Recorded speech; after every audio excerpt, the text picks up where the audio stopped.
Então, por favor, abra sua Bíblia comigo no primeiro livro da Bíblia, no livro de Gênesis. Nós vamos fazer uso do versículo de número 8 do capítulo 2. Depois nós vamos para o último livro da Bíblia, o livro das Revelações, o livro do Apocalipse, no capítulo 21 e o versículo de número 10. Enquanto você acha, e é fácil de achar, eu vou pedir a você que está sendo abençoado pelas mensagens, pelo culto, por favor, nos ajude, meus irmãos.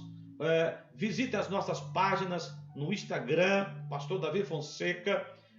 Nos siga ali, curta a nossa página. Também no Facebook, a nossa página Pastor Davi Fonseca. Passa lá, curta, compartilhe as mensagens, os vídeos. Nos siga lá no canal do YouTube. Se inscreva no nosso canal. Nós precisamos de mais pessoas inscritas para que possamos alcançar mais e mais com a nossa programação. Por favor, compartilhe, convide os seus amigos, irmãos, para fazermos esta corrente. É muito importante a sua ajuda, a sua participação, tá bom? Deus te abençoe. Eu quero então ler com vocês o versículo de número 8 do capítulo 2 do primeiro livro da Bíblia. O versículo de número 8 do capítulo 2 diz assim: E plantou o Senhor Deus um jardim no Éden, da banda do Oriente, e pôs ali o homem que tinha formado. Agora, o versículo de número 10 do capítulo 21 do livro do Apocalipse. Versículo de número 10 está escrito: E levou-me em espírito a um grande e alto monte, e mostrou-me a grande cidade, a santa Jerusalém, que de Deus descia do céu. Amém. Eu quero mais uma vez dirigir a Deus uma palavra de oração. E você pode fazer isso comigo. Curva sua cabeça. Pai, temos lido a Tua palavra. A Tua palavra que é a verdade, a fonte de toda revelação para nós. E agora, Senhor, este irmão, esta irmã que está conosco neste culto, está pronta para ouvir da parte do Senhor uma mensagem. E eu estou aqui como seu porta-voz, ó Senhor. E eu rogo a Ti, abre a porta da palavra, que eu possa, Senhor, falar tudo aquilo que o Senhor tem colocado no meu coração, com graça, com sabedoria e unção. E que a Tua palavra, que é viva, eficaz e penetrante, possa alcançar o coração deste irmão, desta irmã que está conosco, daqueles que vão acessar este vídeo, Senhor, que eles sejam abençoados, edificados, envolvidos por esta mensagem. É a minha oração no nome de Jesus. Amém. Amém, Senhor.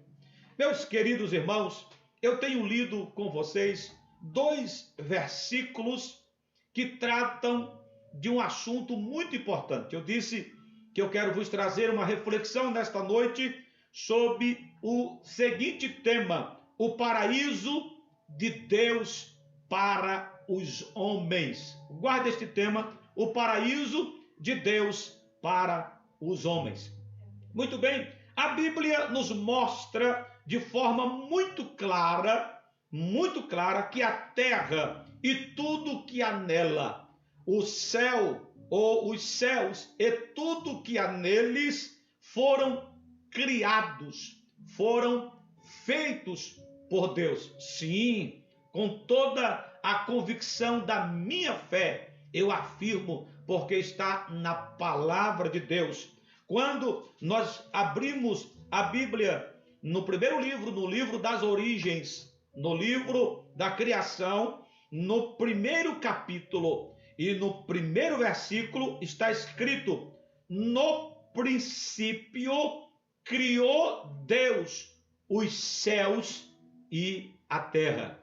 Então, veja que de uma maneira muito clara, a Bíblia está nos mostrando que a terra e tudo que há nela, que os céus e tudo que há neles são obras criadas pelo Senhor nosso Deus.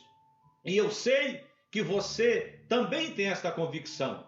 Sim, a terra, né, os céus, não é fruto de uma explosão, de maneira nenhuma, mas é a obra de um Deus criador, de um Deus maravilhoso, com uma capacidade infinitamente grande, ao ponto de criar algo tão sublime, tão maravilhoso como o céu e a terra. Nós vamos encontrar nos capítulos seguintes aqui do livro de Gênesis, ou ainda no capítulo 1, nós vamos encontrar o Senhor Deus criando tudo de uma maneira muito clara. A Bíblia nos informa isto no capítulo 1 ainda, no versículo de número 1 ao versículo de número 3, nós vamos encontrar Deus criando o dia e a noite. Olha aí, também nos versículos 7 e o versículo 8 do mesmo capítulo, do capítulo 1 do livro do Gênesis, o livro das origens, o livro da criação, nós vamos encontrar Deus criando os céus. Perceba que a palavra céus aparece no plural. Por quê? Porque a Bíblia nos faz entender que há pelo menos 3 tipos de céus.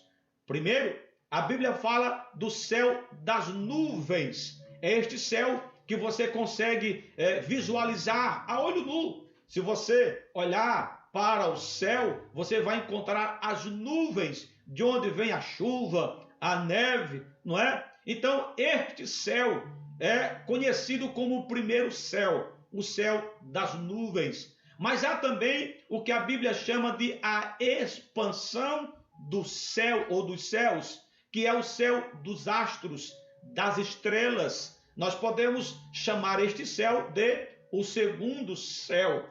Mas a Bíblia também vai nos falar de um outro céu, que é o céu dos céus. Paulo, o grande apóstolo, ele nos diz que foi arrebatado ao terceiro céu. Então nós entendemos que este terceiro céu é o céu morada de Deus, a habitação de Deus e dos seus anjos, dos seres celestiais. Então veja que maravilha, olha como Deus é organizado, é sábio na sua criação. É por isso que o salmista diz que este Deus, ele se levanta e quando ele olha do céu, ele vê os céus, ou seja, o céu dos astros, o céu das nuvens, mas além disso, ele contempla a sua vida, a minha vida, porque diz a Bíblia que ninguém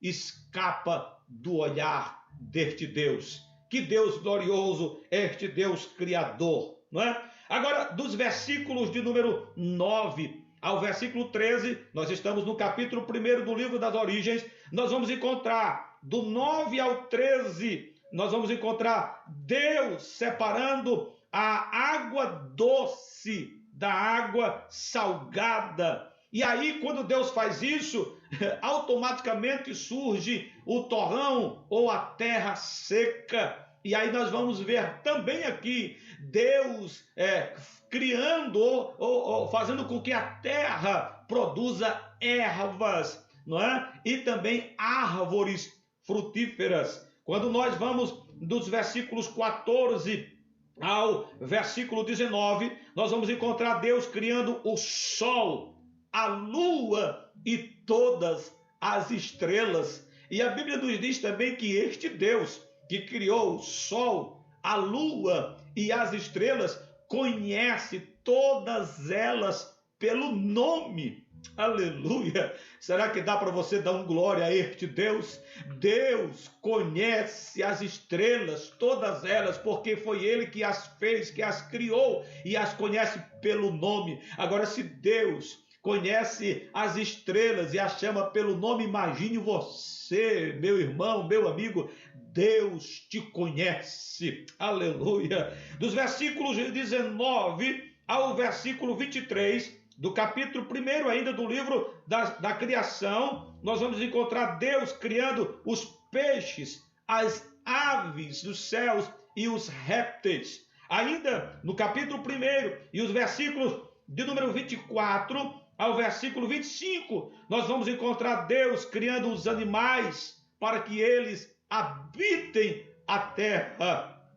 Dos versículos 26 ao 27, nós vamos encontrar Deus criando a sua obra-prima. E aqui eu quero ler com você, se você puder acompanhar comigo, versículo de número 26 e o versículo 27 do capítulo 1 do livro das origens ou do livro da criação, o livro do Gênesis, nós vamos encontrar Deus criando a sua obra-prima. 26 diz assim: E disse Deus, façamos o homem, a nossa imagem, conforme a nossa semelhança, e domine sobre os peixes do mar, sobre as aves dos céus, e sobre o gado, e sobre toda a terra, e sobre todo réptil que se move sobre a terra. Versículo 27, e criou Deus o homem à sua imagem.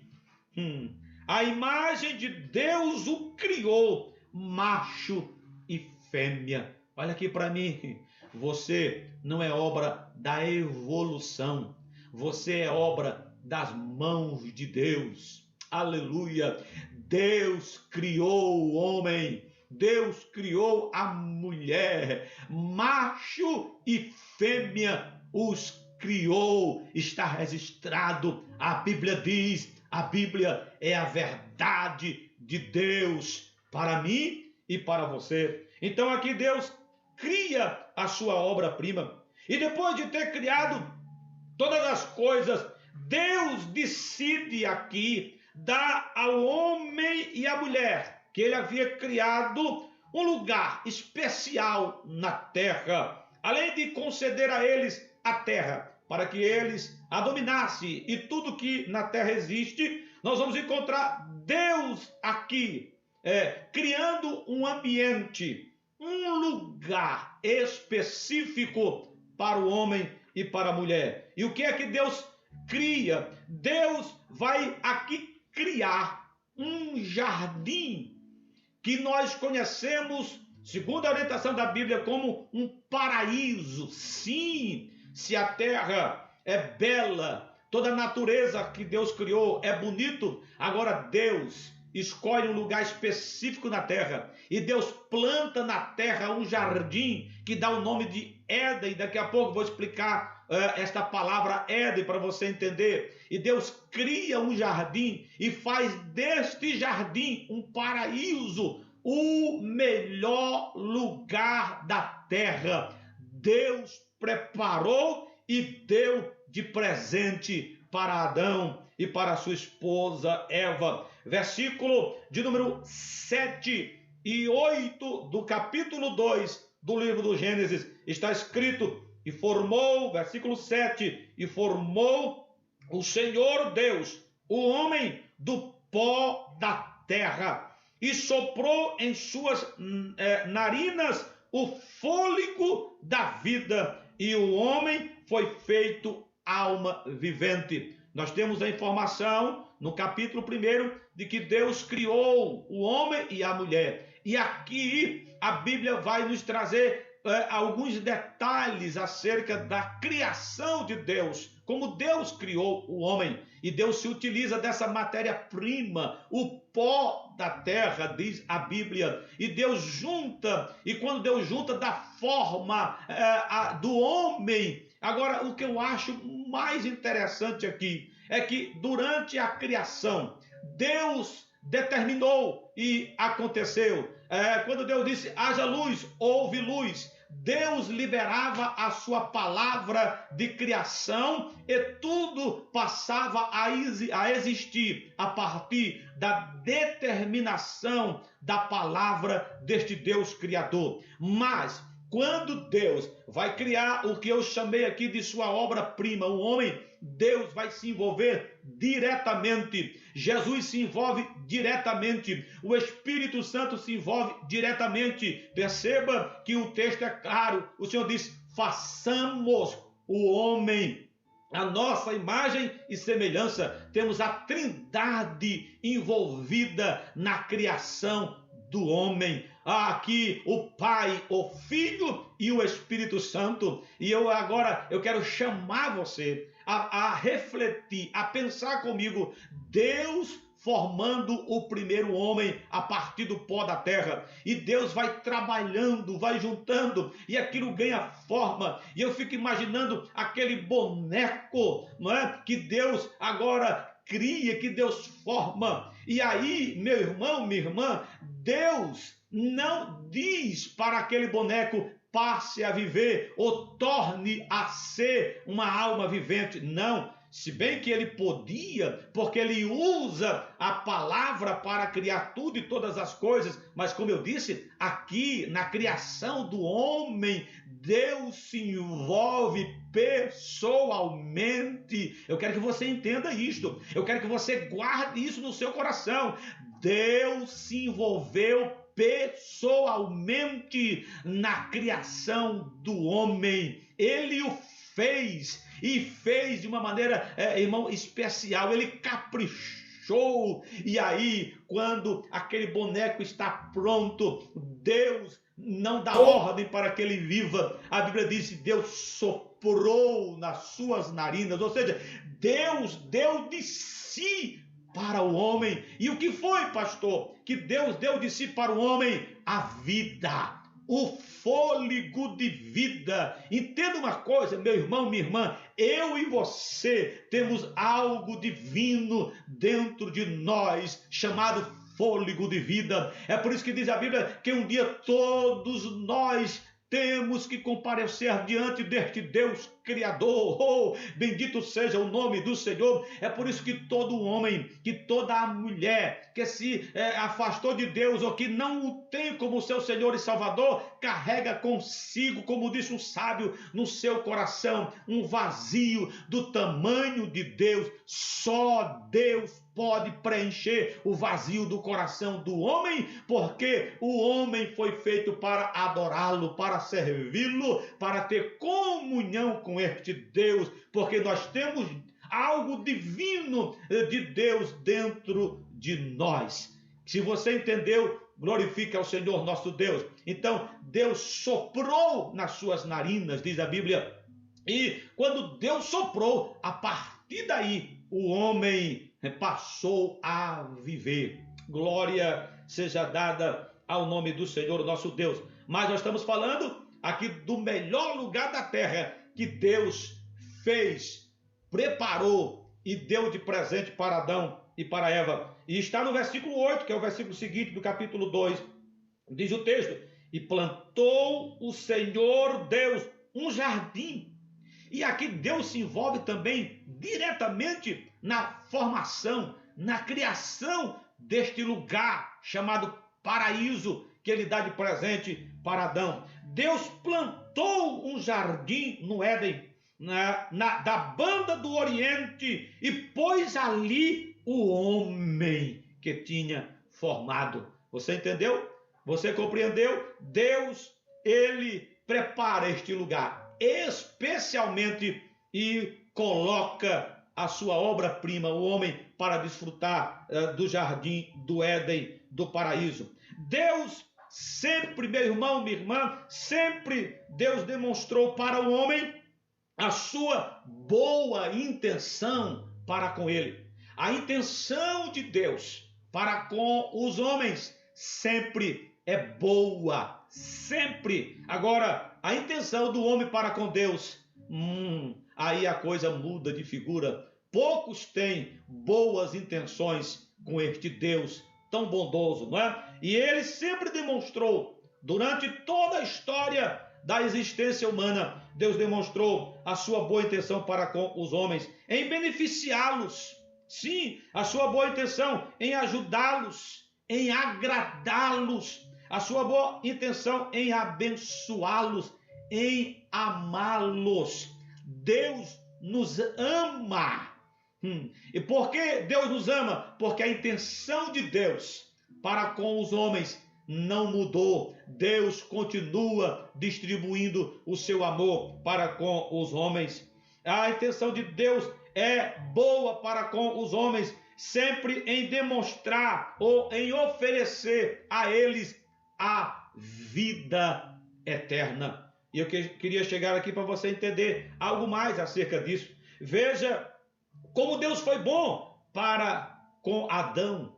Veja como Deus foi bom para com o homem em o colocar no melhor lugar da terra. Eu disse que ele colocou Adão no Éden. Éden significa lugar de deleite. Éden significa o que quer dizer paraíso. Éden também pode significar o jardim de Deus. Por que jardim de Deus? Porque foi Deus quem plantou este jardim. Então nós temos aqui essa definição do Éden, o lugar que Deus preparou pessoalmente para presentear a Adão e Eva, porque os deu para que eles ali pudessem usufruir daquele lugar. No Éden, o lugar de delícias que Deus preparou para o homem, não havia choro, não. No Éden não havia dor, não. No Éden não havia tristezas. Olha que lugar de delícia, não é? No Éden não havia lamentações, não. No Éden não tinha fadiga, o homem não se sentia fadigado, não. No Éden não tinha problemas, Adão não tinha problemas no Éden. No Éden não havia fome, de maneira alguma. A fartura era algo bem natural aquele ambiente. No Éden não tinha pestes, não. No Éden não havia guerras, no Éden não havia conflitos, no Éden não tinha falta de recursos, não. Não havia pobreza no Éden, também não. Não havia separação de raças no Éden, também não. Deus planejou este lugar para Adão. Deus plantou no Éden a árvore da vida. E eu quero chamar a sua atenção para esse ponto tão interessante. Veja que Deus coloca no meio do jardim a árvore da vida. Os estudiosos acabam pensando muito alto aqui, principalmente quando eles falam de quanto tempo possível Adão viveu com Eva no Éden. Eu não quero entrar neste mérito, não é este o sentido desta palavra. O que eu quero destacar aqui é que Deus coloca a árvore da vida lá no jardim do Éden. E Deus não proibiu Adão e Eva de se alimentar do fruto da árvore da vida. Ora, quem se alimenta do fruto da árvore da vida ganha vida. É por isso que Adão, mesmo depois de expulso do jardim do Éden, viveu quase 1000 anos. E quanto tempo ele viveu no jardim, pastor? Não sei. Quando chegar no céu, você entra na fila para que nós possamos perguntar para Adão quanto tempo ele viveu no jardim. O que eu quero que você entenda aqui é que este lugar de delícias, este verdadeiro paraíso, era exatamente o que Deus sempre quis para o homem na terra. Deus sempre quis o melhor para o homem na terra, a tal ponto de dar ao homem a oportunidade de viver a eternidade ali, porque o Senhor coloca à disposição do homem, lá no jardim, a árvore da vida. Olha que interessante, quando nós lemos no capítulo 2 e o versículo 16, o versículo de número 16 e o versículo 17, você vai ter esta compreensão. Diz assim: e ordenou o Senhor Deus ao homem, dizendo: de toda árvore do jardim comerás livremente. Então Deus não proibiu Adão de se alimentar da árvore da vida. Deus não proibiu Eva de se alimentar da árvore da vida. Ele proibiu de uma outra árvore que está no versículo 17. Deus diz, mas da árvore da ciência, do bem e do mal, dela não comerás, porque no dia em que dela comerdes, certamente morrerás. Então, aqui está a única restrição, a única proibição de Deus para Adão e Eva, era que não comesse da árvore da ciência do bem e do mal. Eles tinham a vida à sua disposição, eles tinham o paraíso para desfrutar ali na terra. O paraíso que Deus deu ao homem na terra era uma amostra da sua bondade, da sua boa vontade para com o homem. Deus demonstra aqui para o homem o que ele queria oferecer para todos nós, para a raça humana aqui na terra. Porém, meus queridos irmãos, o homem desobedece a Deus. E você conhece a história. Adão e sua esposa desobedecem a Deus. Eles passam a linha do limite que Deus havia colocado. E com isso, eles pecam contra o Senhor nosso Deus. E porque o homem pecou contra Deus, Deus os tirou do jardim do Éden. Pode ver, Deus os expulsou do Éden. E por que Deus os expulsou do Éden, pastor?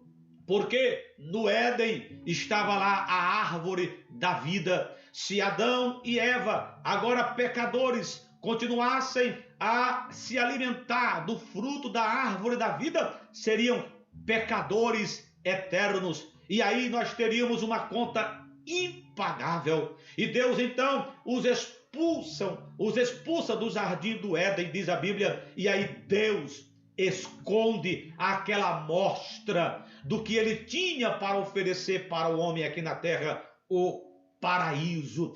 Tudo de bom que Deus havia planejado para o homem agora perdeu por conta do seu pecado, por conta da sua desobediência. É por isso que a Bíblia diz que por meio de Adão pecou, e por meio de Adão nós nos tornamos pecadores, e a consequência de tudo isso foi a redução de vida e os males. Tudo quanto hoje nós temos visto e vivido na terra é a consequência do pecado do homem.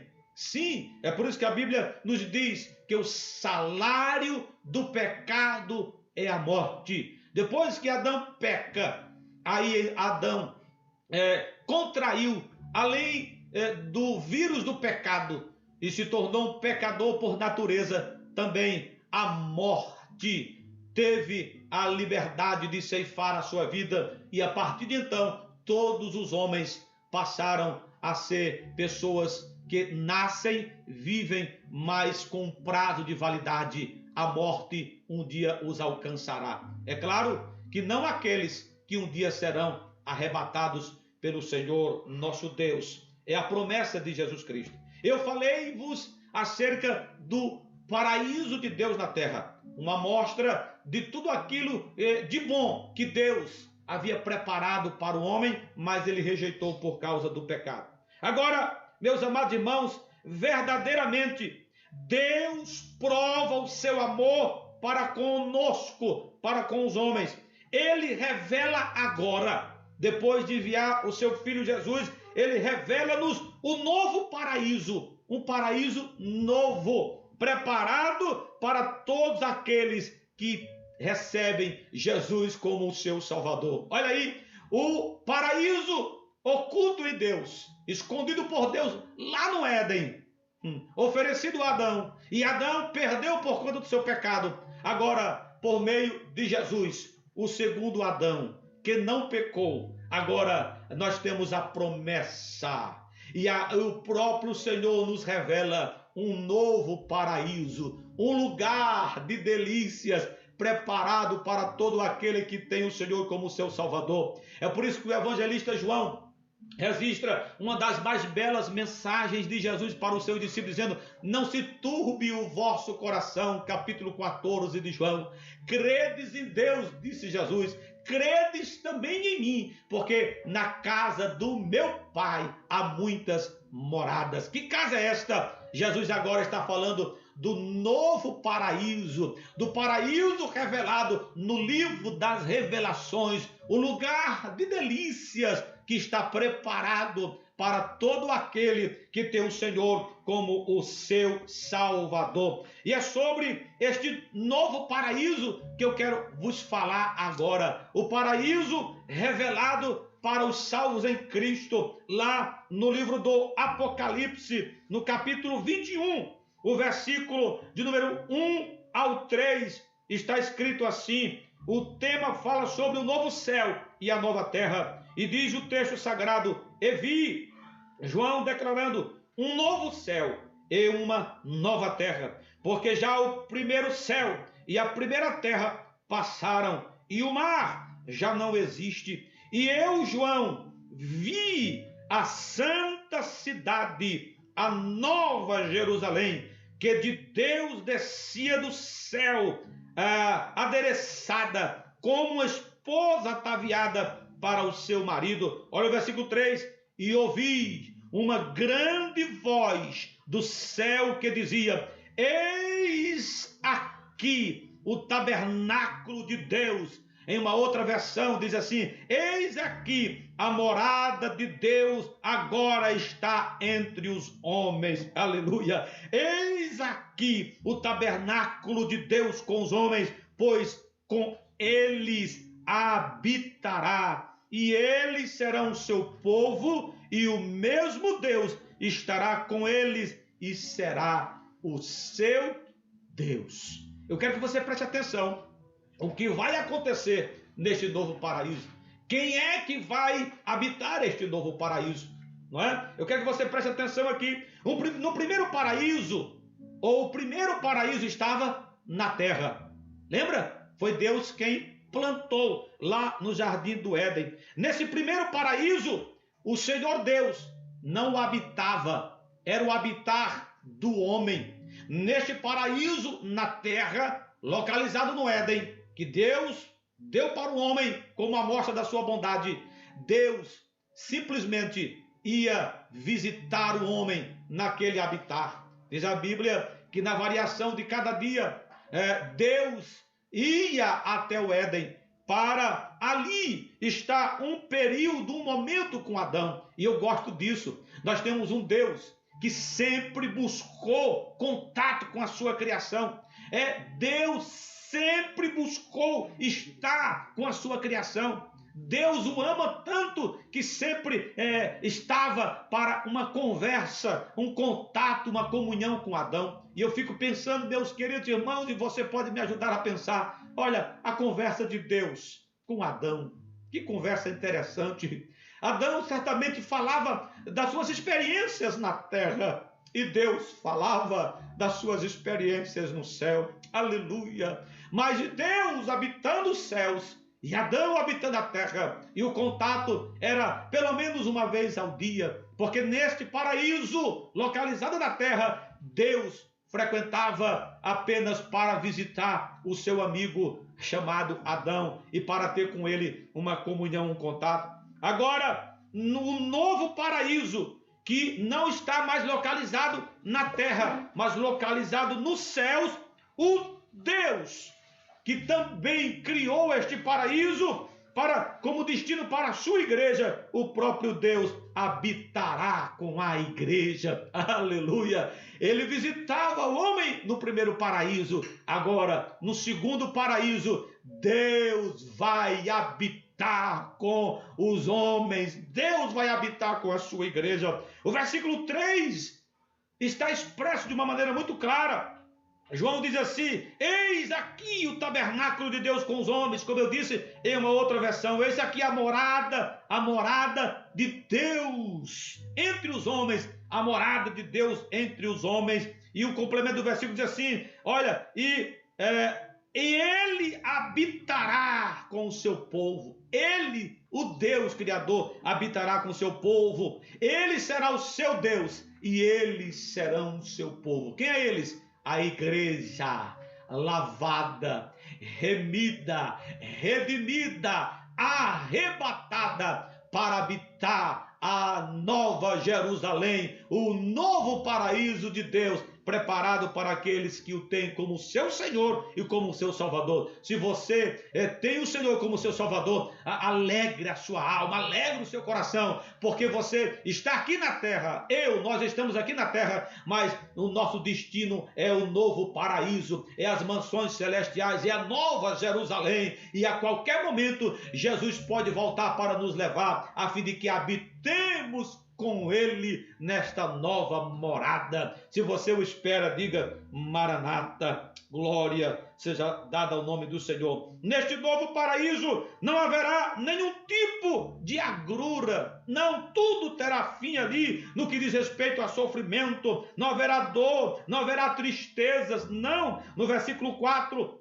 está escrito: e Deus limpará de seus olhos toda lágrima. Talvez você esteja em dias de choro, porque a Bíblia nos diz que há um tempo determinado por Deus para todas as coisas. Há tempo para rir, mas há tempo para chorar. Há tempo de alegria, mas há tempo de tristeza. Quem sabe você esteja vivendo um tempo de tristeza, um tempo de dor, um tempo de angústia, um tempo de lágrimas. Mas escute, meu irmão, minha irmã, isso é natural a esta terra. Enquanto estivermos aqui, vamos passar por dores, tormentas, tristezas e choros. Mas escute, haverá um tempo neste novo céu, neste novo paraíso, quando chegarmos lá, Deus limpará de seus olhos toda lágrima, e não haverá mais morte, não, nem pranto, nem clamor, nem dor, porque já as primeiras coisas são passadas. Glória ao nome de Jesus Cristo. Aleluia. Maranata, Maranata. Ora vem, Senhor. Oh, quantos certamente estão clamando para que o Senhor volte. Tamanha é a angústia e a tristeza, mas a palavra de consolo para o seu coração é: meu irmão, minha irmã, chegará o tempo em que toda lágrima será reprimida, porque lá não haverá mais motivos para que choremos. Então veja, também neste novo paraíso, ele é muitas vezes mais bonito do que o primeiro paraíso. E eu quero concluir lendo com você, porque a Bíblia é a palavra de Deus.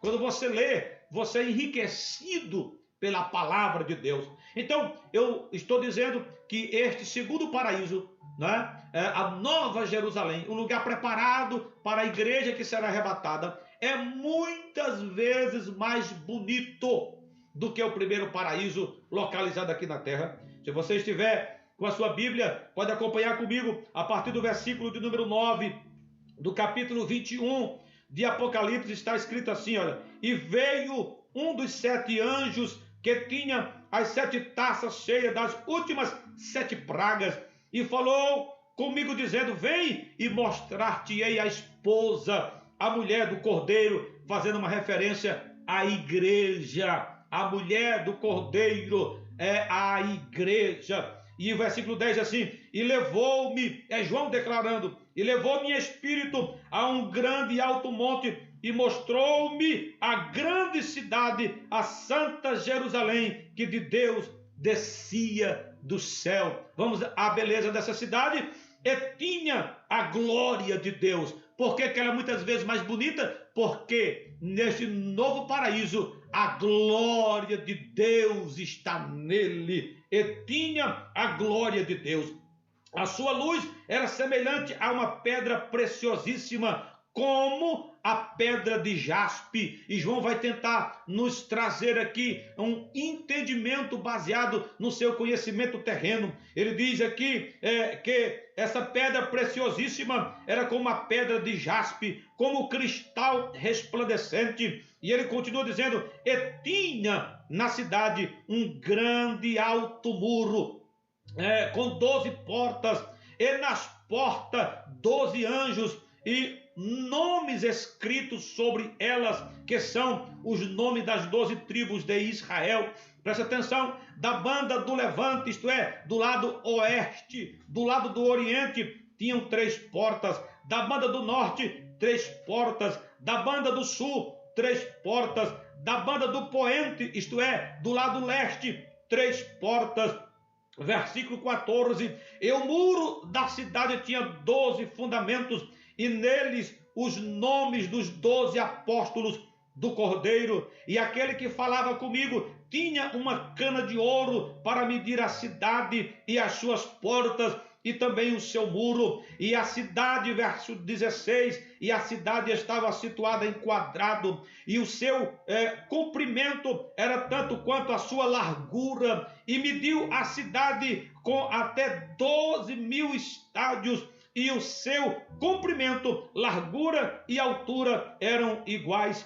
E mediu o seu muro de 144 côvados, conforme a medida do homem, que é de um anjo. E a fábrica de seu muro era de jaspe, e a cidade de ouro puro. É isso mesmo. E a cidade de ouro puro, semelhante a vidro puro. Versículo 19. E os fundamentos do muro da cidade estavam adornados de toda pedra preciosa. O primeiro fundamento era jaspe, o segundo safira, o terceiro calcedônia, o quarto esmeralda, o quinto sardônica, o sexto sárdio, o sétimo crisólito, o oitavo berilo, o nono topázio, o 10º crisópaso, o 11º jacinto e o 11º ametista. Versículo 21. E as 12 portas eram 12 pérolas, cada uma das portas era uma pérola, e a praça da cidade de ouro puro, como vidro transparente, e nela não vi templo, porque seu templo é o Senhor Deus, Deus Todo-Poderoso e o Cordeiro. E concluo, versículo 23, e a cidade não necessita de sol, nem de lua, para que nela resplandeçam, porque a glória de Deus tem iluminado. A glória de Deus tem iluminado, e o Cordeiro é a sua lâmpada. Aleluia! Será que dá para avaliar a beleza deste segundo paraíso preparado para a igreja, com o primeiro paraíso que Deus deu de presente como uma amostra da sua bondade para Adão aqui na terra? Este segundo paraíso, destino da igreja, é muitas vezes mais bonito do que o primeiro paraíso. Então, meu querido irmão, minha querida irmã, concluo esta reflexão dizendo a você o que também o Senhor diz a uma das 7 igrejas da Ásia, nesta mesma carta das Revelações: eis que venho sem demora. Esta é a palavra que deve estar ecoando nos seus ouvidos, ao meu coração e no teu coração. Se você é igreja, se você é salvo na pessoa bendita do Senhor Jesus Cristo, entenda, os sinais estão nos dizendo que Ele está voltando, e a palavra agora para mim e para você é: eis que venho sem demora, eis que venho sem demora. Quem tem ouvidos, ouça o que Deus está dizendo à sua igreja. Aguarda o Senhor Jesus Cristo, mas aguarda para hoje, aguarde para esta noite, aguarde para qualquer instante, aguarde para qualquer momento, porque logo os céus vão se abrir. O Cordeiro de Deus vai descer e vai arrebatar, vai tirar daqui o seu povo zeloso, escolhido, aqueles que por ele deu a sua vida, para que possam entrar na cidade pelas portas. Aleluia! Entrar na cidade pelas portas do novo paraíso preparado por Deus para a sua amada igreja. Ei, meu irmão, minha irmã, vale a pena ser crente. Vale a pena servir a esse Senhor. Há um lugar em Deus para você, há um lugar em Deus para mim, há um lugar em Deus para o teu filho, há um lugar em Deus para a tua filha, há um lugar em Deus para o teu marido, para a tua esposa, há um lugar em Deus para os teus amigos. Então pregue em tempo e fora de tempo. Jesus é o Salvador, e o céu é o destino de todo aquele que o recebe como seu Senhor e Salvador. Então, nesta noite, escute a palavra de Deus: eis que venho sem demora. Aleluia, aleluia, aleluia, aleluia, aleluia. Oh, bendito seja o nome de Jesus, bendito seja o nome do Cordeiro de Deus. O Senhor está voltando para buscar a sua igreja. Ele quer uma igreja pronta, uma igreja preparada, uma igreja santa, uma igreja purificada, uma igreja comprometida com Ele e com a sua palavra. Eu quero finalizar contando para você um sonho que Deus me deu em 2014, quando eu estava pastoreando o setor de Jabaquara, aqui em São Paulo. O Senhor me deu um sonho muito interessante. Eu estava em um aeroporto e neste aeroporto eu estava conduzindo os crentes que compunham a igreja que eu pastoreava. E nós estávamos ali para fazer a viagem. Nós íamos para o destino que a igreja estava esperando. E nós estávamos nos preparando ali, quando o som daquele aeroporto soou com uma voz dizendo que todos deveríamos ali fazer uma fila para nos apresentar a fim de que embarcássemos. E no alto-falante a informação era que todos deveriam estar com o passaporte na mão e a sua passagem. E aí, como pastor, organizador, eu comecei a organizar aquelas pessoas, aqueles irmãos, aquela fila, e começamos a ir para o embarque. Mas a minha surpresa neste sonho foi muito desagradável, porque quando eu cheguei e eu ia introduzir as pessoas, os irmãos, para embarcarem, a maioria eram vetados por aqueles que estavam ali naquela porta para autorizar a entrada. Eles iam conferir a passagem e o passaporte. E a minha surpresa foi que a maioria, quando aqueles oficiais olhavam para o passaporte, dizia: você não tem visto? O teu passaporte não está carimbado e por isso você não pode embarcar. E quando aquelas pessoas recebiam a notícia, elas entravam em desespero. E eu ficava tentando ajudar, mas aqueles diziam: você não pode fazer mais nada. Eles deveriam ter o carimbo de visto em seus passaportes para poder embarcar.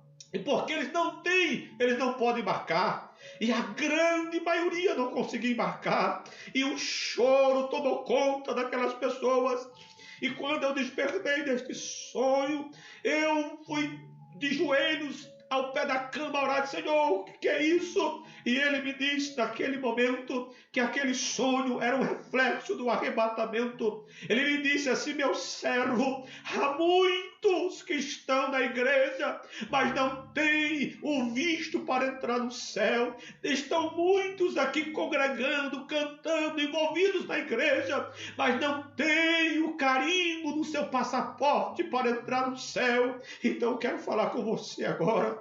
Você, meu irmão, você que já foi crente, você que conhece a palavra, entenda, Jesus tem um novo lugar preparado para aquele que o recebe como seu Senhor e Salvador. Agora, para que você possa entrar neste santo lugar, neste paraíso revelado do Apocalipse, que é o lugar para a igreja de Cristo, você precisa estar preparado, você precisa estar comprometido com a palavra de Deus, você precisa ser um santo, uma santa. Então, em nome de Jesus Cristo, não se embaraça com as coisas desta vida, não se envolva com o pecado, não se envolva com a corrupção, com a prostituição, não, pelo amor de Deus. Se você conhece a palavra, viva a palavra, pratique a palavra, para que você possa ser um daqueles que vão ter o visto no seu passaporte, para que possam embarcar e entrar na cidade pelas portas.